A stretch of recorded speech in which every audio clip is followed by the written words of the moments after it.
ajo që tashmë e meriton një vëmendje është patjetër çfarë po ndodh me kriminalitetin në vendin tonë. Kur flasim për kriminalitetin, ne referohemi atyre rasteve sporadike të cilat lindin nga konflikte të çastit, konflikte të cilat nga nxehtësia përshkallëzohen më pas shkojnë në fatalitete. Vetëm 2 ditë më parë ne patëm 3 vrasje brenda ditës për motive të cilat në fakt mund edhe të kishin shmangur viktimat që ndodhen qoftë në Tiranë, në Berat, po ashtu edhe në Shkallnur të Durrësit. Ne do mundohemi të flasim sot jo vetëm nga pikpamja e problematikave të krijuara nga ana e mbrojtjes që duhet të ofrojnë institucionet, por mbi të gjitha për natyrën tonë, për atë që ne jemi si popull, sepse shpesh jemi konsideruar si gjaknxehtë edhe ballkanasit në tërësi konsiderohen si të tillë. Ne sot do të flasim pikërisht me sociologen Entela Binjaku, e cila na është bashkuar mëngjesin e sotëm në studio. Faleminderit. Shumë faleminderit për ftesën. Unë fakt e thash, ne jemi vazhdimisht për kufizuar si popull gjaknxehtë. Çfarë po ndodh me shqiptarët? Duke patur parasysh të ngjarje të fundit që ka ndodhur edhe ku një fjalë goje bëhet shkak për të nxjerrë thikën, për të nxjerrë armën që shpeshherë janë në xhepat e shqiptarëve e për të kryer një krim me lehtësinë më të madhe. Po, së pari, unë nuk mendoj që këto janë raste sporadike, madje mendoj që këto janë një dukuri shumë shqetësuese, sepse në pak orë në një ditë ne mësuam, vetëm ne mësuam përmes medias, për 3 jetë njerëzish që befas u shkëputën dhe shumë familje, shumë jetë të tjera po shkatrohen, sepse nuk duhet ta harrojmë që kalvari i pret edhe këta që janë protagonistët kryesor të këtyre ngjarjeve. Në përgjithësi, në radhët e qytetarëve tanë, ka mjaft natyra që janë të tillë sanguin, domethënë që përkufizohen si njerëz që janë mjaft gjaknxehtë, e humbasin shpejt të ruan, kanë një prag durimi të ulët, mund të janë neurotik si natyra. Po ka në radhët e qytetarëve tanë sigurisht dhe natyrat tjera, të gjitha natyrat janë tek ne, pra unë nuk mendoj që gjithë populli ynë është i tillë gjaknxehtë dhe neurotik. Përkundrazi mendoj që po, është në natyrën e vendeve mesdhetare, në natyrën edhe të popujve të Ballkanit që dallojnë për temperamentin e tyre mjaft aktiv, të gjallë, dhe si të tillë në radhët e këtyre shoqërive dhe popujve ka njerëz të cilët pikërisht se vinë nga këto tipare, kur ndodhen në situata të vështira, mund të mos menaxhojnë siç duhet temperamentin e tyre. Ka sigurisht karaktere edhe kriminale, nuk duhet ta harrojmë. Ka njerëz që i fillojnë karrierën kriminale shumë herët, domethënë, dhe bëjnë gjatë gjithë jetës, kanë gjatë gjithë jetës ose manifestojnë një mentalitet kriminal. Pra të gjitha janë. Ajo që bie në sy shpeshherë është që kur ndodhin këto krime, ka edhe raste që nuk pendohen as pak. Megjithatë, Entela, ne do ta vazhdojmë bisedën tonë, unë do doja që të ftojmë në bisedë edhe Sidon për të kuptuar pak më shumë se si ka qenë edhe curia e hetimeve të deritanishme, ndoshta lidhur me dëshmitë e autorëve të krimeve që kanë ndodhur, ato që përmendëm të fundit, pra Tiranën, ku një picier vrau kolegun e tij kuzhinier, në Berat ku një zotëri i cili punonte me kalin e tij vrau turistin dhe 25 vjeçari që vrau babajnë në Shkallnur të Durrësit. E si do një pasqyrim të dinamikës që kanë patur se cila ngjarje mbi të gjitha përmasat e sigurisë, sepse besoj tashmë janë marrë dëshmitë e të treve, apo jo? Po, përshëndetje sërish. Në fakt ditën e sotme priten që Marian Kozeli, Filip Sheu si dhe Kristo Mema, të 3 autorit të dyshuar të 3 krimeve të rënda, të cilet pra konsideruan ditën e martë si e martë e azes, pra me 3 vrasje, një bilanc i rënd për vendin në 3 qytete të ndryshme, priten të dalen sot përpara togave të zeza për të njohur me masën e sigurisë. Edhe gjatë ditës së djeshme, në fakt ata kanë dhënë dëshminë në lidhje me rrethanat e krimit, si dhe për të zbuluar më tepër detaje për grupin hetimor, në fakt vrasjet e cilat kanë ndodhur nga gjaknxehtësia. Në fakt, të 3 krimet ka një gjë të përbashkët, jo vetëm faktin që të 3 viktimat pra u sulmuan dhe u mor jeta me një mjet armë të ftohtë tip sik, por për shkak sepse debatet kanë qenë banale, pra për një fjalë goje duke i kushtuar jetën 3 qytetarëve të vendit. Krimi i parë ndodhi në Shkallnur të Durrësit, Marian Kozeli vetëm 25 vjeç, pas një debati në tryezën e Bukës, pra teksa po drekonin së bashku me antarët e tjerë të të familjes, ka marrë thiken dhe ka goditur disa herë duke lënë të vdekur babain e tij për shkak sepse ky i fundit, referuar gjithnjë dëshmi se autori të dyshuar e ngacmonte sidomos gjatë 6 muajve të fundit kur ky Marian Kodheli pra ishte kthyer nga Greqia. Megjithatë, grupi hetimor ka dyshime se i riu vuan nga shëndeti mendor, në fakt ka patur disa sinjale sa i takon familjarëve të këtij ku janë shprehur se i riu kishte probleme sa i takon shëndetit e tij mendor, ishte kërkuar të një konsult me mjekët, por ishte refuzuar kategorikisht jo vetëm nga Marian Kodheli, por dhe vetë nga babai i tij tashmë Indier, i cili u sulmua dhe u vra brutalisht nga i biri. Pritet që prokuroria në fakt të kërkojë një ekspertizë sa i takon shëndetit të tij mendor. Gjithashtu një tjetër ngjarje e cila njodosi ditën e martë ishte pikërisht në Tiranë, një nga zonat më të banuara, në një restorant në zonën e komunës së Parisit, ku Filip Sheu, i cili kishte vetëm 3 muaj që punonte në këtë biznes, sulmoi me thik duke i marrë jetën kolegut të tij thjesht sepse sipas tij të fundit e bullizonte dhe ditën kur ndodhi ngjarja e kishte ofenduar për shkak të një proshute që ky kishte marrë për të shërbyer një picë. Pra, debate banale ku menjëherë pra i riu mori thikën duke e goditur 3 herë kolegun e tij, 2 thikë kapën një pjesën e barkut dhe një në qafë, plak të rënda, menjëherë u transportua në spitalin e traumës, vetëm pak minuta pasi mbriti atje, ndërroi jetë. Janë marrë dëshmi dhe të kolegëve të tjerë, pra punonjësve të këtij restoranti, të cilët kanë thënë se autori i dyshuar, pra Filip Sheu, ishte një njeri i mbyllur dhe nuk kishte shumë kontakte me personelin e tjerë, duke qëndruar i menjanuar, le të themi. Ngjarje tjetër e rëndë ndodhi në një nga sitet më të vizituara të vendit, konkretisht në Kalan e Beratit, ku Kristo Mema, i cili për disa kohësh, në fakt për disa vitesh në brendësi të Kalas së Beratit, me kalin e tij ofrote shëtitje dhe fotografi për turistë huaj. Kujtojmë se Kala e Beratit është një nga pikat më të vizituara të vendit, sidomos nga turistët e huaj. Thjesht për faktin sepse viktima pra ka tentuar që të përkthelte kalin, është vrarë me thikë nga autori i dyshuar në sy të gruas dhe të fëmijëve të tij. Menjëherë me pas autori i dyshuar u largua, pra Kristo Mema u largua dhe u fshe në një shpellë në afërsi të urës së Goricës, por pas disa orësh u lokalizua nga policia. Është, le të themi, edhe fakti që ndron te Kristo Mema pikërisht në vitin 1994, kujtojmë se kishte kryer të njëjtin krim, pra për një fjalë goje kishte marrë jetën më shumë se 30 vite më parë një bashkëfshatari të tij, ku e kishte goditur duke lënë të vdekur me thikë. Ai me pas u arratis në vitin 1994 menjëherë sapo kreu vrasin në Greqi. Pra nuk e ka kryer dënimin. Pas 25 vitesh, jo vetëm nuk e ka kryer dënimin, nuk ka bërë asnjë ditë burg sepse ka kaluar më shumë se 25 vite nga momenti që ai nuk u kap nga policia dhe u rikthye në Shqipëri dhe vepra penale ishte parashkruar. Ai ndroi identitetin e tij dhe jetonte më pas sërish në qytetin e Beratit ku e ofronte le të themi shërbimet e tij me kalin për shëtitje dhe fotografi për turistët e huaj. Në fakt duhen parë si është mundur një person i cili ka kryer një vrasje dhe nuk ka bërë asnjë ditë burg pra të qëndrojë në mesin në komunitetin e madh, një pikë turistike me mira vizitor, duke patur kontakte le të themi të vazhdueshme me kalimtar të ndryshëm, me turistë të shumt, çka që ka qenë problematike, sidomos nëse referohemi deklaratave që kanë dhënë qytetarët në Kala, banorët të atjeshëm, ka qenë problematik si natyrë.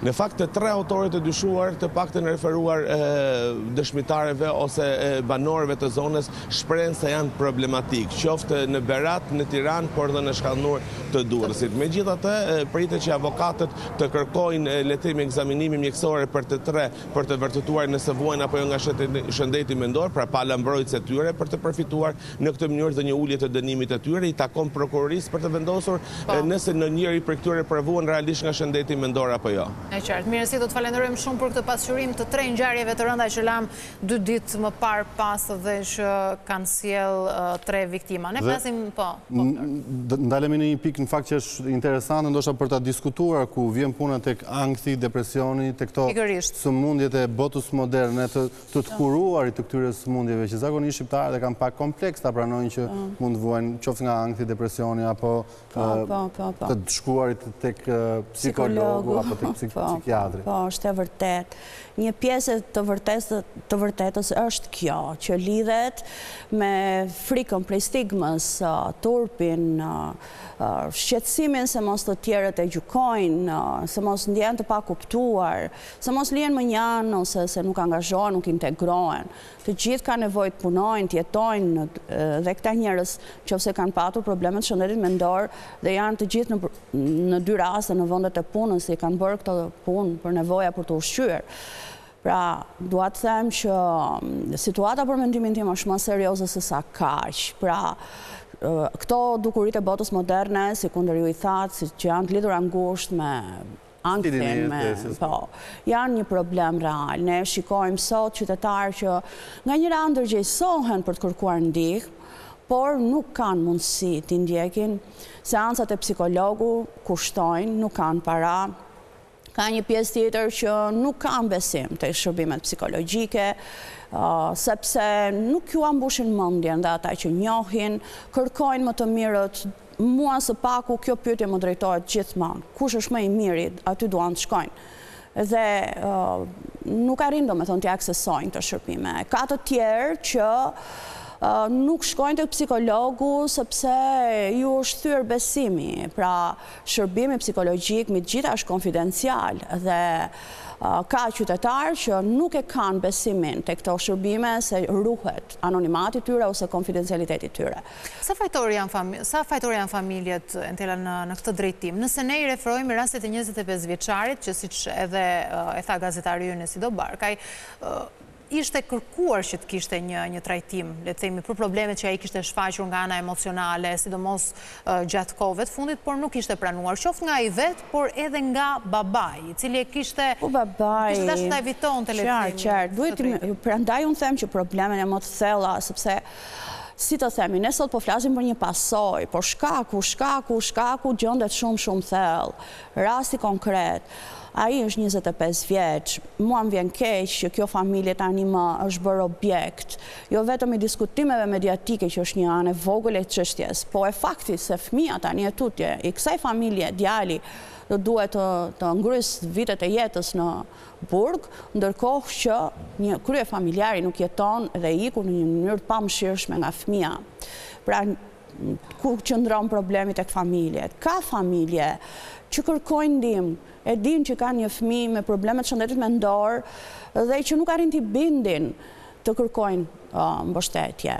Ka familje që bëjnë një sakrificë të jashtëzakonshme për të kërkuar mbështetje për fëmijën kur ai ka probleme të shëndetit mendor, kur ata vetë po e kuptojnë që fëmia mund të marrë një rrugë të panjohur ose të rrezikshme për jetën e vet, dhe kërkojnë ndihmë edhe nuk e gjejnë. Pse nuk e gjejnë? Sepse nuk kemi menduar ne si shoqëri për shëndetin mendor. Ne flasim në mënyrë episodike, edhe unë që flas në rastet kur ju më thërrisni dhe diskutoj, por në bisedat tona informale, secili prej nesh është i vetëdijshëm që tema e shëndetit mendor është lënë jashtë vëmendjes.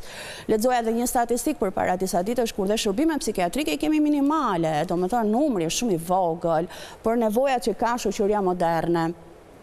Më vjen shumë mirë që i diskutojmë tema në mënyrë të hapur, tregojmë mentalitet urban. Ne kalojmë në një temë tjetër në fakt, se edhe psikiatrit nuk kanë vende shpeshherë. Mua më kujtohet rasti një gruaje e cila ishte nga Elbasani, që kishte djalin me probleme të shëndetit mendor, kërkonte që ai të shkonte në psikiatri sepse e dhunonte vazhdimisht dhe i thonin që nuk ka vende. Nuk ka vende, po, pra, prandaj them që kjo është e tmerrshme, sepse këto janë raste të cilat janë të paralajmërojnë edhe fatalitetet. Qartë, edhe nuk duhet të harrojmë një element tjetër. Rastet që ne diskutojmë janë ato që bëhen të dukshme, ka të tjera që nuk i dim, ka të tjera që i mësojmë befas, por tema e shëndetit mendor nuk është nuk është pa pesh. Së dyti në këtë koncept mendoj që një problem real është përdorimi i substancave narkotike. Ne flasim me shumë të rinj që vijnë nga mjediset e para universitarit dhe dëgjojmë moshat gjithmonë më të vogla që janë përdorues të narkotikëve. Dhe këta janë një pjesë e madhe prej tyre i pret një karrierë e ardhshme kriminale. Do thoni ju, fjala krim është e madhe si shimasit term, po çdo sjellje shmangëse në thelb është një krim që ti kryen. Thjesht një pjesë ta mbështet morali, një pjesë ta mbështet dhe ligji. Dhe përdorimi i substancave narkotike po i bën adoleshentët gjithmonë më agresiv. Ata janë si një minë me sahat. Domethënë, qytetarët vetë e kuptojnë që nuk kanë më siguri të ecin pranë një grupi adoleshentësh kur e dinë që ata janë përdorues narkotikësh. Edhe për mua kjo është një temë që lihet sërish në heshtje. Një temë tjetër që më doli në këto ditë ishte përdorimi i armëve të ftohta. Ne prapë bisedojmë me të rinj që flasin për shkollat e mesme apo dhe më poshtë në nivel të minoren që shkojnë me thik në xhep, që shkojnë me armë të ftohta me vete, sepse kështu ndjen. Po ja, se ndjen të ndjen më burra nëse do të kenë. Bravo, një pjesë sepse trimërohen disi, një pjesë sepse bullizohen nga të tjerët. Edhe rasti i Cirit në Tiranë rezultonte i proceduar penalisht më herët për armë të ftohta që i mbante me vete. Dhe do dalë edhe aty dhe i mbajnë të armë të ftohta sepse vinë nga familje të varfra, vinë nga familje me një prind, vinë nga emigrimi dhe në komunitetin ku bëhen pjesë ndjen të papranuar. Ajo mbajtja armës së ftohtë në një farë mënyrë është një formë mbijetese ose i bën ti pranojnë të tjerët. Edhe unë dëgjoj adoleshentë që thonë tani mua ata më pranuan, domethënë për ta është e rëndësishme se kështu është mosha. Dhe kur mbajnë armë të ftohta me vete ndjen si më të fortë, ndjen si baraz me të tjerët. Dhe për të dalë tek një tjetër element që doli këtu, që ka të bëjë me proceset rehabilituese, sa funksionale janë, kur janë kryer disi dhe kur nuk janë kryer fare, siç ishte rasti në Berat, që e kaluara errët, ja ku erdhi sot, kryefjalë, dhe tregon që ky individ në rinin e vet ka shfaqur sjellje kriminale dhe gjatë gjithë jetës i është fshehur krimit dhe kur mendoje se është tani më një burr i pjekur, shkon e bën një hata tjetër që është e tmerrshme dhe ta mendosh se si një familje shkon dhe viziton si çdo njeri i lirë dhe fëmia asiston në një skenë të tmerrshme se si babai masakrohet në sy. Duhet të mendojmë edhe ne që flasim që në radhët e atyre që na dëgjojnë ka mjaft shqetësim, njerëzit na pyesin çfarë po ndodh, si është e mundur, po të vrasi fëmia babain, sepse njerëzit i përjetojnë emocionalisht të gjitha ato që ne përcjellim. Dhe dashje po pa dashje, u ushqejmë në një farë mënyre, jo qëllimisht sigurisht, një farë psikoze në shoqëri. A është e thënë që dikush që le themi ka probleme të shëndetit mendor do të jetë i predispozuar të kryejë një krim në mos sot një ditë? Jo, sigurisht jo. Do me thënë, çështjet e shëndetit mendor janë një spektër shumë i madh. Pra, jo çdo individ që ka një çrregullim shëndetit mendor e pret një karrierë kriminale apo shfaq një mentalitet kriminal. Jo, problemi është kur këto çrregullimet shëndetit mendor nuk kurohen, nuk ndiqen, nuk mbahen në kontroll, ato kanë prirjen të dalin, domethënë nga. E di pse e bëj si pyetje, sepse para disa kohësh qarkullonin në rrjetet sociale element, le themi që janë denoncuar nga shumë qytetarë të njerëzve të cilët janë dukshëm një qarkullim në kryeqytet që kanë probleme të shëndetit mendor. Në mos ngacmues, në për autobus, nuk ndjesh i sigurt pranë tyre. Nuk ndjesh i sigurt dhe pavarësisht se ja denoncuar raste në rrjetet sociale, nuk është marrë asnjë masë ndaj tyre. Pra, për këto lloj elementesh po flasim, pra a janë të predispozuar këta njerëz të kryejnë një krim nesër pas nesër? Po sigurisht, domethënë, janë të predispozuar për sjellje shmangëse, pra sjellje që nuk shkojnë në konformitet me shoqërinë. Mund të të hedhin një fjalë, mund të të ngacmojnë, mund të të fyejnë, mund të të përqeshin në një moment, apo mund të përbëjnë një kërcënim dhe për hapësirën tënde personale. Pra, çdo njeri që shikon dikë që shfaq sjellje të këtilla, nuk i shkon, si të themi, të bashkëbisedoj me të, po e shmang, sepse e paraprind, domethënë që e paparashikueshmja mund të vijë. Dhe problemi mendoj që këtu lind tek paparashikueshmëria e tyre, kur ata nuk janë të kuruar, nuk janë të ndjekur dhe nuk kanë, si të themi, mjekun e familjes që duhet t'i adresoj këto çështje.